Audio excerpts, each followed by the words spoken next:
சட்டமன்றத்துல நம்மளுடைய முதல்வரான எம்.கே. ஸ்டாலின் அவர்கள் ஒரு சில விஷயங்கள் பேசியிருக்காரு. இதுக்கெல்லாம் நீங்க சிரிச்சிங்கன்னா கம்பெனி பொறுப்பே கிடையாது பார்த்துக்கோங்க. என்ன சொல்லியிருக்காரு அப்படின்னா, என் இலக்கை நான் வென்று விட்டேன் அப்படின்னு சொல்லியிருக்காரு. அதோட சேர்த்து 10 ஆண்டு கால அதிமுக ஆட்சியில எல்லாம் மக்கள் வேதனையோட இருந்தாங்க.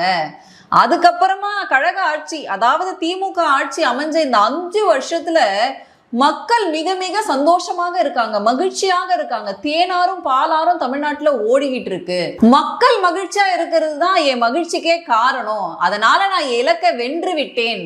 மீண்டும் திமுக ஆட்சி, கழக ஆட்சி அமைஞ்சதும் எங்களோட சாதனைகள் எல்லாம் உங்ககிட்ட கொண்டு போய் சேர்ப்போம். இப்ப நடக்கிற ஆட்சியை மிஞ்சுற அளவுக்கு ஒரு ஆட்சியை நாங்க கொடுப்போம் அப்படின்னு சொல்லி நம்மளோட முதல்வர் அவர்கள் சட்டமன்றத்துல பேசியிருக்காரு. நம்ம இதுக்கு என்ன சொல்றது அப்படின்னு சத்தியமா எனக்கு தெரியவே இல்லை.